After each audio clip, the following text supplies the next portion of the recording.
नमस्कार, मैं हूं श्वेता सिंह। हिंदुस्तान की सियासत में जासूसी के मुद्दे का ज्वालामुखी फट पड़ा है। इस्तीफों की बातें हो रही हैं, साजिशों की दलीलें दी जा रही हैं, मंचाओं पर सवाल उठ रहे हैं, नीयत कटघरे में है, नई परंपराओं की दुहाई है, पुराने इतिहास खंगाले जा रहे हैं। सत्ता पक्ष हो या विपक्ष, सबके प्रतिनिधि अपने अपने ढंग से मचे हंगामे की व्याख्या कर रहे हैं। लेकिन भारतीय राजनीति के लिए यह दृश्य नया नहीं। पार्टी का नाम बदलकर अब भारतीय जासूस पार्टी रख देना चाहिए। तो मोदी जी समझते हैं कि वो मोदी जी के लिए कोई खतरा पैदा कर सकते हैं, उनके खिलाफ ये पेगासस का इस्तेमाल किया जाता है। पार्टी जो है वो वेंटिलेटर पे होती है तो पागलपन एक्सीलेटर पे पहुंच जाता है। कांग्रेस पार्टी की और उनके साथ जो लोग खड़े हुए हैं उनकी स्थिति लगभग ऐसी है। नरेंद्र मोदी जी ने इस हथियार को हमारे देश के खिलाफ यूज किया है और इसके लिए सिर्फ एक शब्द है, reason. Bharatiya Janata party Congress party के सारे आरोपों को सिरे से खारिज करती है। क्या भारत सरकार ने पेगासस से, NSO से ये सॉफ्टवेयर खरीदा है? विपक्ष पूरी तरह नकारात्मक भूमिका में के साथ में है। ये तो एक नेशनल सिक्योरिटी का बड़ा मुद्दा है। इसमें सरकार का कोई ताल्लुक नहीं है। ये शर्मनाक, मर्यादा विहीन और भारत की राजनीतिक स्तर में एक नई गिरावट है। तो टेररिस्ट के लिए है ना, पूछो भाई, ये तो पेगासस इनके पास है, सब पता है कहाँ है, कौन है। कांग्रेस और टीएमसी लगातार इस तरीके के झूठे नैरेटिव बनाने में कामयाब हो रही है, क्योंकि कुछ येलो पेज से येलो जर्नलिज्म करने वाले लोग उनका साथ दे रहे हैं।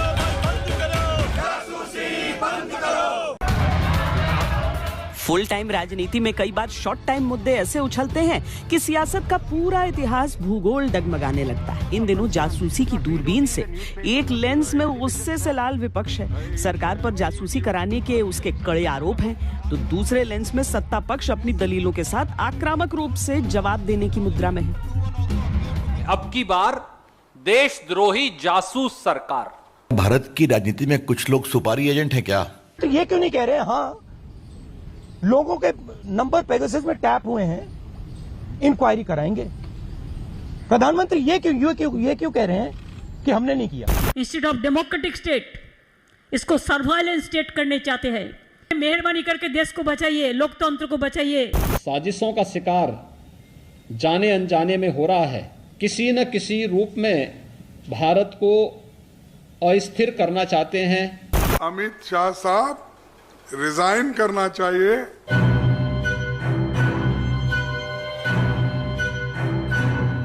जासूसी का ये मुद्दा ताजा है, मुद्दे से जुड़े किरदार नए हैं, लेकिन मुद्दे की कहानी बहुत पुरानी है। आज ये कहानी स्मार्टफोन्स की रंगीन दुनिया से जुड़ी है, लेकिन जरा फ्लैशबैक में चलें तो शुरुआत ब्लैक एंड व्हाइट दौर के टेलीफोन तक जाती है। अब के ऐप्स के जरिए मैसेज या चैट की जासूसी से लेकर डायल फोन की कॉल टैपिंग तक जाती है। मोदी सरकार से होते हुई नेहरू सरकार तक जाती है। जासूसी के आरोपों ने कभी नेहरू सरकार में पटेल को परेशान किया था। आपातकाल की बुनियाद में जासूसी के घने तारों का जाल मिलता है। जासूसी के वार से सरकारों को गिरते भी देश ने देखा है। जासूसी के प्रहारों से सत्ता और विपक्ष के गलियारों में भूकंप देखा है। प्रधानमंत्री नेहरू के दौर से निकला जासूसी का एक जिन्न आज भी भारतीय राजनीति का पीछा नहीं छोड़ता। Snooped upon by the Congress government, I think it is a shame. We should hang our heads in shame that in independent India, a personality like Omiyanath Bose is kept under surveillance. सियासी जासूसियों के जिक्र चलते हैं तो आज भी दुनिया की हस्तियों के इतिहास हिल जाते हैं। राजनीति और जासूसी के संबंधों का नया अध्याय फिर से खुला है। हंगामा है, हमला है, हाहाकार है। राहुल गांधी जी के फोन की जासूसी करवा के आप कौन सा क्राइम और टेरर से लड़ाई लड़ रहे थे? 18 July 2021 also appeared to be an attempt to malign the Indian democracy and its well-established institutions. We cannot fault those who haven't read the news story in detail. Pegasus जो है, इसको लोग सॉफ्टवेयर कहते हैं, स्नूपिंग सॉफ्टवेयर कहते हैं, ये हथियार है। इजरायली सरकार इसको हथियार का क्लासिफिकेशन देती है। 45 से अधिक देश पेगासस का उपयोग कर रहे हैं, जैसा कि एनओसी ने बताया है, तो सिर्फ भारत को ही टारगेट क्यों किया जा रहा है? संसद में विपक्ष सत्ता पक्ष के जवाब के पुर्जे उड़ा रहा है।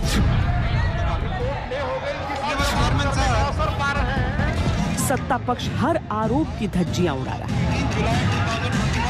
टिपिकल कैरेक्टर है, झूठ मूठ के मन घड़ंत। उसी तरीके से वोल्डेमॉर्ट, डार्थ वेडर, ऐसे कुछ डार्क कैरेक्टर्स हैं। उसी हिसाब से लगता है कि टीएमसी और कांग्रेस के लोग काम कर रहे हैं। सत्ता पक्ष ने 8 मुख्यमंत्रियों और 1 उप मुख्यमंत्री समेत कई प्रदेशों के अध्यक्ष, वर्तमान और पूर्व मंत्रियों को जवाब देने के लिए मैदान में उतार दिया। विपक्ष के तेवर भी दिन ब दिन तीखे होते जा रहे हैं। इल्जाम सीधे तौर पर हमारे गृह मंत्रालय पर लगता है तो गृह मंत्री को इस्तीफा देना चाहिए। लॉ ऑफ द लैंड के हिसाब से अगर राहुल गांधी जी को यह लगता है कि उनका फोन टैप किया जा रहा है तो अपना फोन इन्वेस्टिगेशन के लिए दें। बात सिर्फ भारत तक सीमित नहीं है, दुनिया के कई देशों तक फैली है। दरअसल मौजूदा जो मामला है इसमें हाहाकार सिर्फ हिंदुस्तान में नहीं है, कई देशों ने तो जांच भी बैठा दी है। अगर हम इस पूरे क्रम को, इस पूरे घटनाक्रम को देखें तो पेगासस स्पाईवेयर की जासूसी की लिस्ट में इस बार एक राजा है, 3 राष्ट्रपति हैं जो इस समय सर्व कर रहे हैं, 3 मौजूदा प्रधानमंत्री हैं, यहां तक कि इमरान खान का नाम भी इसमें शामिल है। पेगासस जासूसी मामला सिर्फ भारत का ही सरदर्द नहीं है, बल्कि दुनिया भर में इस पर गदर मचा है। डेटाबेस लीक में जो नाम आए हैं उनसे टैपिंग टारगेट की लिस्ट लंबी हो सकती है। इन नामों में मोरक्को के राजा मोहम्मद 6, 3 देशों के राष्ट्रपति Emmanuel Macron, Barham Saleh, Cyril Ramaphosa, 3 देशों के प्रधानमंत्री मुस्तफा मदबौली, साद एडिन अल ओथमानी और इमरान खान का नाम भी शामिल है। फ्रांस सरकार ने इस पूरे मामले पर जांच बिठा दी है, लेकिन इमरान खान का नाम सामने आते ही पाकिस्तान को तो जैसे मौका मिल गया। पाकिस्तान के तमाम मंत्री भारत विरोधी एजेंडा चलाने के नियमित काम पर लग गए। हम भारत द्वारा फोन हैकिंग के ब्यौरे का इंतजार कर रहे हैं। एक बार पूरी जानकारी आ जाने के बाद इस मुद्दे को दुनिया के बड़े मंचों पर उठाया जाएगा। पाकिस्तान इस बात को लेकर आसमान सर पर उठा ले रहा है कि जासूसी लिस्ट में पाकिस्तानी पीएम इमरान खान का भी एक नंबर शामिल है, जिसे वो पहले इस्तेमाल किया करते थे, और जासूसी पाकिस्तान के हिसाब से भारत ने कराई। पाकिस्तान के एक सूचना प्रसारण राज्य मंत्री फारूक हबीब ने तो इमरान की जासूसी के बहाने अपना सियासी एजेंडा भी सेट कर लिया। प्रधानमंत्री मोदी की मदद से नवाज शरीफ ने इजरायली स्पाईवेयर के जरिए इमरान खान की जासूसी करवाई। ये तब की बात है जब इमरान विपक्ष के नेता थे और नवाज शरीफ के भ्रष्टाचार के मामलों को उठाया करते थे। निराधार बात है। इस तरह की बात, नरेंद्र मोदी जी भारत के प्रधानमंत्री हैं, उनको भारत के देखना है, उन्हें पाकिस्तान की आंतरिक राजनीति से क्या मतलब है। अब नवाज शरीफ और इमरान खान या और वहाँ के नेता, उनका अपना आपसी राजनीतिक प्रतिद्वंदिता है, अपनी लड़ाई है, उसमें भारत के किसी प्रधानमंत्री का क्या मतलब है और क्या उसका लेना देना है। मुझे नहीं लगता कि इस तरह की कोई भी भारतीय प्रधानमंत्री, चाहे नरेंद्र मोदी जी हों या पहले मनमोहन सिंह जी रहे हों, कोई भी भारतीय प्रधानमंत्री इस तरह का कोई काम नहीं करेगा, ना कभी किया है ना करेगा। देश विदेश की सियासत को अगर एक तरफ रख दिया जाए और दुनिया भर में जासूसी के दायरे में आए पत्रकारों की संख्या जोड़ी जाए, और अगर वो सच है तो स्थिति चिंताजनक बनती। अजरबैजान में सबसे ज्यादा 48 पत्रकारों के नाम आए, उसके बाद मोरक्को में 38, भारत में 38, यूएई में 12 पत्रकारों के नाम अभी तक जासूसी की लिस्ट में होने के दावे किए जा रहे हैं। इसके अलावा मेक्सिको, हंगरी, कजाकिस्तान, रवांडा के नाम भी उस लिस्ट में हैं, जिनमें कहा जा रहा है कि सरकार ने पत्रकारों की जासूसी कराई। हर सरकार के समय जासूसी के मामले सामने आए हैं। रामकृष्ण हेगड़े की सरकार कर्नाटक में इस फोन टैपिंग के आरोपों में ही चली गई थी, क्योंकि उसके सबूत सामने आ गए थे। अभी जब राजस्थान में आप देखिए, जब सचिन पायलट का वो होता, 2 विधायक जो भारतीय जनता पार्टी के जो केंद्रीय मंत्री हैं गजेंद्र सिंह शेखावत, उनका ऑडियो सामने आया था, तो कहीं ना कहीं कोई टेपिंग हुई होगी। इसके अलावा ये आप देखिए, प्रणब मुखर्जी और चिदम्बरम के बीच में जो है, जब यूपीए सरकार थी तो खुद प्रणब मुखर्जी ने उस वक्त आरोप लगाए थे कि उनकी बगिंग हो रही है, बाद में वो काफ़ी। तो इस तरह के सवाल और इस तरह के आरोप हर दौर में लगते रहे हैं। मेरा मानना है कि इसका निराकरण सरकारों को समय रहते कर देना चाहिए, कोई भी सरकार हो। जासूसी मामले में पेगासस सॉफ्टवेयर बनाने वाली इजराइल की साइबर सुरक्षा कंपनी NSO का कहना है, हम अपने ग्राहकों की जानकारी नहीं दे सकते, ये सीक्रेट जानकारी होती है। लेकिन इस मामले में जारी देशों की सूची पूरी तरह गलत है। इस सूची में कई तो हमारे कस्टमर देश हैं भी नहीं। हम ये सिर्फ सरकारों और उनके कानून प्रवर्तन और खुफिया संगठनों को ही बेचते हैं। बेचने से पहले और बाद में संयुक्त राष्ट्र संघ के सिद्धांतों की सदस्यता लेते हैं।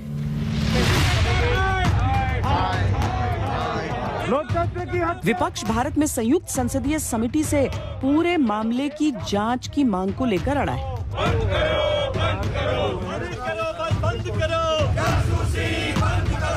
होम मिनिस्टर को इस्तीफा देना चाहिए और judicial inquiry, supreme court inquiry Narendra Modi पे होनी चाहिए, क्योंकि इस पेगासस का ऑथराइजेशन और कोई कर नहीं सकता है। इस पेगासस का ऑथराइजेशन प्रधानमंत्री और होम मिनिस्टर कर सकते हैं। मामला सुप्रीम कोर्ट भी पहुंच चुका है और विशेष जांच दल गठित करने की मांग के साथ याचिका दाखिल की जा चुकी है। ऐसा नहीं है कि जो आरोप लगते हैं वो केवल ये लगते हैं कि एक पार्टी की सरकार अपने विरोधियों की जासूसी कर रही है। सरकार के भीतर भी जासूसी की कई कहानियां हैं। 2011 की बात ले लीजिए, प्रणब मुखर्जी तब वित्त मंत्री थे, प्रधानमंत्री थे मनमोहन सिंह। जासूसी के दायरे में उनका ऑफिस तक आ गया था। तब प्रणब दा ने उस समय मनमोहन सिंह से लिखित शिकायत दर्ज की थी। UPA 2 में वित्त मंत्री प्रणब मुखर्जी ने प्रधानमंत्री मनमोहन सिंह को चिट्ठी लिखकर खुद की जासूसी कराए जाने का शक जताया था। उनके दफ्तर में 16 जगह चिपकाने वाले पदार्थ पाए गए थे। खुद उनकी यानी वित्त मंत्री की मेज पर 3 जगह ये पदार्थ इस तरह से चिपके थे, जिनमें एक पर ऐसे निशान मिले जैसे वहां से किसी इलेक्ट्रॉनिक डिवाइस को हटाया गया। हालांकि बाद में उन्होंने ये प्रतिक्रिया दी कि IB ने इस मामले में जांच की और उन्हें कुछ नहीं मिला। लेकिन अति महत्वपूर्ण मंत्रालय में 16 जगह चिपकाने वाले पदार्थ पाए जाने की गुत्थी सुलझ नहीं सकी। 2006 में अमर सिंह ने UPA सरकार पर उनके फोन टैप करने का आरोप लगाया था। कुछ रिपोर्ट्स के अनुसार 2008 में न्यूक्लियर डील पर संसद में अविश्वास प्रस्ताव की विपक्षी नेताओं का रुख जानने के लिए CPM नेता प्रकाश करात, शरद पवार जैसे नेताओं के फोन टैप कराने की बात सामने आई थी। यहां तक कि कांग्रेसी नेता दिग्विजय सिंह तक की जासूसी कराए जाने की बात तब सामने आई थी। 2013 में उस समय पूरे देश में हड़कंप मच गया था जब अरुण जेटली की जासूसी कराने की बात भी सामने आई। We are informed not only a member of parliament, his son and 2 drivers of his, their phones records are also sought to be taken. The honorable minister ignores the fact that the getting of call records could only be a preliminary information before the tapping starts. Arun Jaitley की जासूसी मामले में कई लोग गिरफ्तार किए गए। तब सामने आया कि लाल कृष्ण आडवाणी के परिवार समेत कई अन्य नेताओं की जासूसी भी की जा रही थी।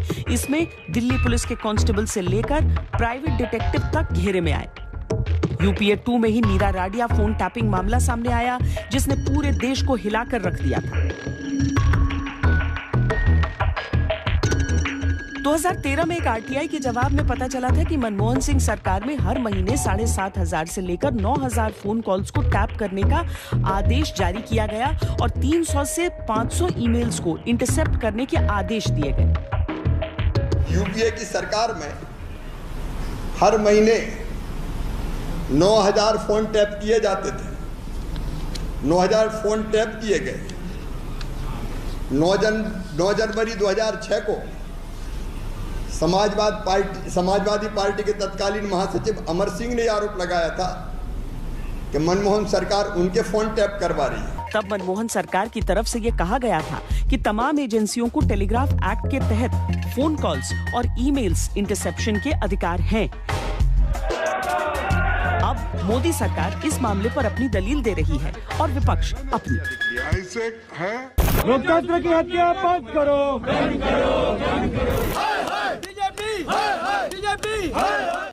अगर राजनीति और जासूसी के आपसी रिश्तों की तह तक जाएं, तो आजाद भारत की पहली सरकार के साथ ही यह सिलसिला शुरू हो गया था और इसने नेहरू सरकार से लेकर मोदी सरकार तक का एक चक्र पूरा कर लिया। इसके दायरे में आने से न सरदार पटेल बच सके थे, न आर्मी चीफ जनरल थिमैया। न इंदिरा राजीव का दौर और न ही राष्ट्रपति यानी ज़ैल सिंह का कार्यकाल।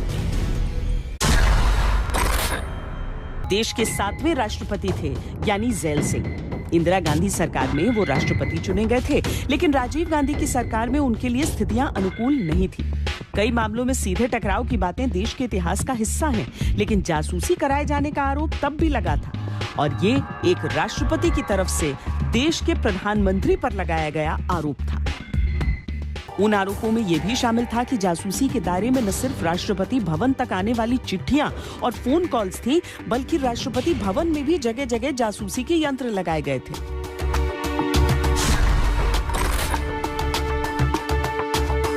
दस जनपद तक रहने वाले मुख्य नेता हमेशा जासूसों से घिरे रहे और जासूसी करके न केवल देश को बल्कि खुद अपनी पार्टी को ये लोग कमजोर करते रहे हैं। ये वो पार्टी है जिसमें कामराज हो, क्या लाल बहादुर शास्त्री जी हो, जिन्हें इंदिरा जी ने जासूसी करके उस समय निपटाया था।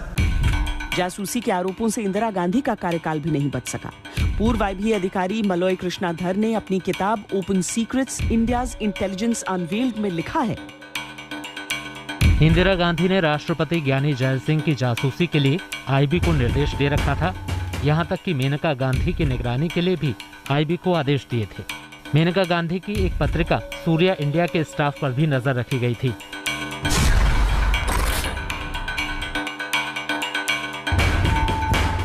ये कहा जाता है कि प्रथम प्रधानमंत्री जवाहरलाल नेहरू के कार्यकाल में उनके मंत्री रफी अहमद किदवई ने उनकी जासूसी कराए जाने का आरोप लगाया था। तब उनका इशारा सरदार पटेल की ओर था। ये भी कहा जाता है कि सेना प्रमुख जनरल थिमैया ने भी खुद की और एक दूसरे सैन्य अफसर की जासूसी कराए जाने की बात कही थी। 1948 में पाकिस्तान से युद्ध जीता फील्ड मार्शल जनरल थिमैया जी के नेतृत्व में, लेकिन उस पराक्रम के बाद कश्मीर को बचाने वाले जनरल थिमैया का उस समय के प्रधानमंत्री नेहरू और उस समय के रक्षा मंत्री कृष्णा मेनन ने बार बार अपमान किया था और इसी के कारण जनरल थिमैया को अपने पद से सम्मान के खातिर इस्तीफा देना पड़ा था। मैं कर्नाटक की नई पीढ़ी को बताना चाहता हूं, ये कांग्रेस का रवैया देश के सेना के मुखिया के प्रति रहा है। जासूसी का जिन्न लगभग हर सरकार के साथ जुड़ा रहा और कई बार ऐसे राजनीतिक मोड़ इसकी वजह से आए कि देश का इतिहास वहीं से मुड़ गया। राजनीति के साथ जासूसी के गठबंधन ने कई दिग्गजों के पैर जमीन से उखाड़ दिए, कई सरकारें तक गिर गईं। दिखाएंगे इस ब्रेक के बाद। आप देखते रहिए आज तक। कथित जासूसी कांड पर आप हमारी यह खास पेशकश देख रहे हैं। विपक्ष इस समय प्रधानमंत्री मोदी से स्पष्टीकरण मांग रहा है। गृह मंत्री अमित शाह के इस्तीफे या बर्खास्तगी को लेकर कड़े तेवर अपनाए हुए हैं। आज की परिस्थितियां चाहे जो हो, लेकिन देश ने जासूसी के आरोपों के प्रहार के आगे केंद्र और राज्यों की सरकारों को गिरते भी देखा है।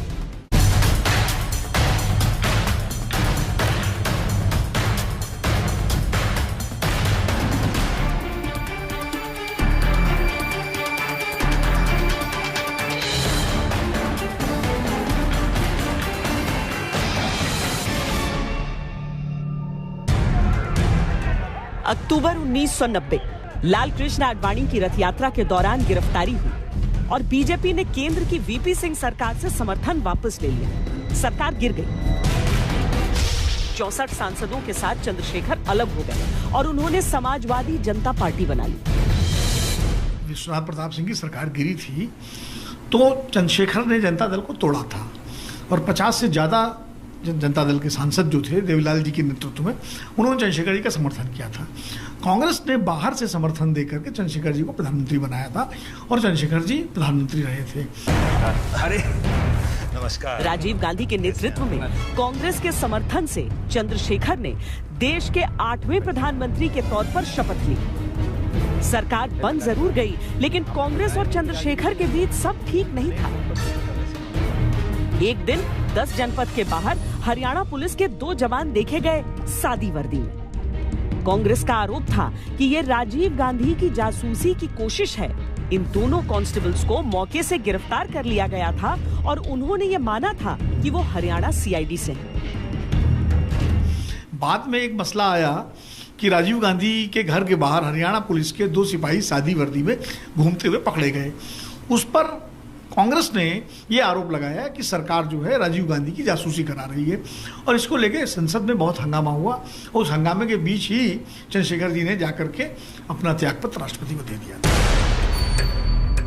कांग्रेस के कई नेताओं का तब यह मानना था कि हरियाणा में चंद्रशेखर के बेहद करीबी चौधरी ओम प्रकाश चौटाला की सरकार है और उनके साथ मिलकर जासूसी कराई जा रही है। चंद्रशेखर ने इस मामले में जांच बिठाने का वादा किया और इसे रूटीन बताया, लेकिन बात नहीं बनी। चंद्रशेखर सरकार को 4 महीने हुए थे। संसद में उनके खिलाफ विपक्ष अविश्वास प्रस्ताव लाया। राजीव गांधी और चंद्रशेखर के रिश्तों की तलखी जासूसी मुद्दे पर इतनी बढ़ चुकी थी कि उन्होंने चंद्रशेखर की कॉल्स भी नहीं ली और कोई स्पष्टीकरण नहीं सुना।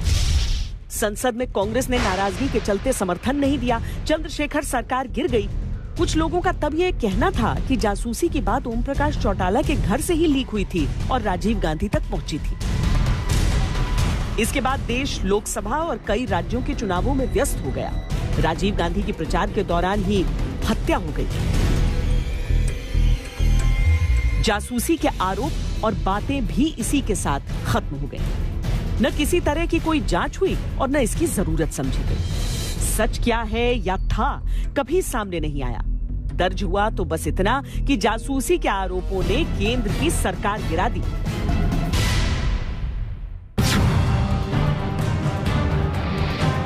उन्नीस 1983 में पहली बार कर्नाटक में गैर कांग्रेस मुख्यमंत्री बने रामकृष्ण हेगड़े की राजनीति में एक लाइन बहुत प्रसिद्ध थी, मैं उसूलों की राजनीति करता हूं। और ये लाइन ही एक दिन उनकी सरकार गिरने का कारण बनी। और इसका भी कारण था जासूसी का एक कथित मामला। 1988 में केंद्र में राजीव गांधी की सरकार बोफोर्स के आरोप झेल रही थी। जनता पार्टी के नेताओं ने संसद में विपक्षी दलों की जासूसी और फोन टैपिंग का मुद्दा उछाल दिया। राजीव गांधी ने मौके और दस्तूर को भांपते हुए कर्नाटक में जांच के आदेश दे दिए, जहां जनता पार्टी के ही रामकृष्ण हेगड़े मुख्यमंत्री थे। टेलीकम्युनिकेशंस मंत्रालय ने जांच की। 50 से ज्यादा उद्योगपतियों और नेताओं के फोन टैपिंग की बात सामने आई, जिनमें कई जनता पार्टी के नेता भी शामिल थे। कांग्रेस ने सरकार पर चौतरफा वार किए। रामकृष्ण हेगड़े ने मूल्यों और उसूलों की बात कहते हुए इस्तीफा दे दिया। फोन टैपिंग या राजनीतिक रूप से विपक्षियों की जासूसी के आरोपों के चलते सिर्फ भारत ही नहीं, दुनिया की कई महाशक्तियों में सरकारों को सत्ता गंवानी पड़ी है। इनमें कुछ किस्से तो ऐसे हैं जिनका जिक्र आज भी रोंगटे खड़े करता है। वो किस्से राजनीतिक जासूसी की ऐसी मिसाल हैं जिनसे पूरी दुनिया एक बार को हिल गई थी।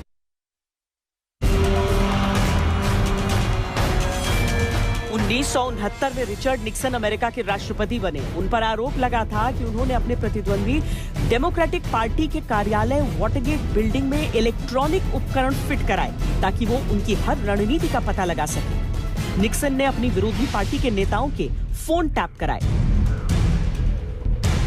1972 के चुनाव से पहले यह मामला खुल गया और पूरी दुनिया में वाटरगेट स्कैंडल के नाम से प्रसिद्ध हो गया।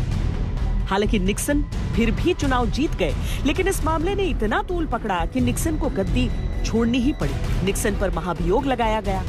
यह अमेरिका के इतिहास की इकलौती मिसाल है जब किसी अमेरिकी राष्ट्रपति को कार्यकाल के दौरान इस्तीफा देना पड़ा।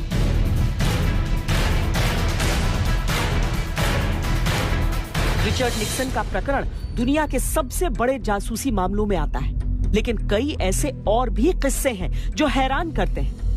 कहा जाता है कि 1861 में अमेरिका में हुए गृह युद्ध के दौरान एब्राहम लिंकन के अफसरों की पहुंच टेलीग्राफ के जरिए कई लोगों के मैसेज तक थी। एक और बेहद मशहूर किस्सा है अमेरिका के राष्ट्रपति जॉन एफ कैनेडी के भाई रॉबर्ट एफ कैनेडी और मार्टिन लूथर किंग जूनियर के बीच का। Robert Kennedy John F Kennedy के राष्ट्रपति रहते अमेरिका में अटॉर्नी जनरल थे। मार्टिन लूथर किंग रंग भेद के खिलाफ लड़ाई का नेतृत्व करते थे। 1963 में अफ्रीकी अमेरिकियों के अधिकार के लिए वॉशिंगटन सिविल राइट्स मार्च बुलाया गया। इस दौरान रॉबर्ट एफ केनेडी ने मार्टिन लूथर किंग के फोन टैप करने के आदेश दिए थे ताकि उनकी गतिविधियों का पता लगातार लग सके। बिल क्लिंटन के राष्ट्रपति काल में communications assistance for law enforcement act लाया गया, जिसके तहत जांच एजेंसियों को फोन टैपिंग का अधिकार मिला। इसी के चलते अमेरिका ने सोवियत रूस और अमेरिका के बीच डबल एजेंट बन चुके एक जासूस को पकड़ा। उस जासूस ने CIA की सबसे संवेदनशील खुफिया जानकारियां रूस तक पहुंचाई थी।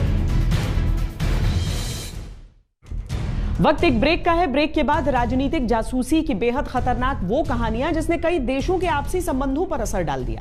देखते रहिए आज तक।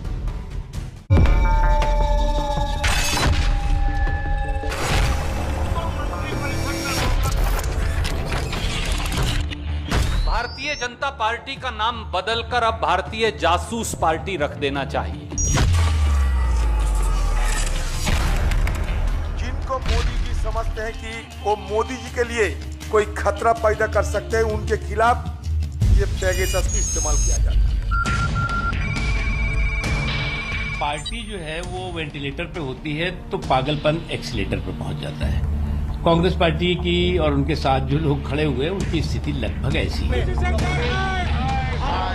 नरेंद्र मोदी जी ने इस हथियार को हमारे देश के खिलाफ यूज किया है और इसके लिए सिर्फ एक शब्द है, reason. Bharatiya Janata party Congress party के सारे आरोपों को सिरे से खारिज करती है। क्या भारत सरकार ने पेगासस से NSO से ये सॉफ्टवेयर खरीदा है? विपक्ष पूरी तरह नकारात्मक भूमिका में के साथ में है। ये तो एक नेशनल सिक्योरिटी का बड़ा मुद्दा है। इसमें सरकार का कोई ताल्लुक नहीं है। ये शर्मनाक, मर्यादा विहीन और भारत की राजनीतिक स्तर में एक नई गिरावट है। पेगासस तो टेररिस्ट के लिए है ना, पूछो भाई, ये तो पेगासस इनके पास है, सब पता है कहाँ है, कौन है। कांग्रेस और TMC लगातार इस तरीके के झूठे नैरेटिव बनाने में कामयाब हो रही है, क्योंकि कुछ येलो पेज से येलो जर्नलिज्म करने वाले लोग उनका साथ दे रहे हैं। जिस पेगासस स्पाईवेयर का नाम इन दिनों हर जगह सुना जा रहा है, 2018 में भी यह नाम तब सामने आया था जब सऊदी पत्रकार जमाल खशोगी की हत्या हुई थी। इस हत्याकांड में जासूसी का ऐसा कोण निकला था कि अमेरिका और सऊदी अरब के रिश्तों की नींव कांप गई थी। 2018 में सऊदी पत्रकार जमाल खशोगी की हत्या के मामले ने पूरी दुनिया में तूल पकड़ा था। उन्हें आखिरी बार सऊदी अरब के वाणिज्य दूतावास में जाते हुए देखा गया था।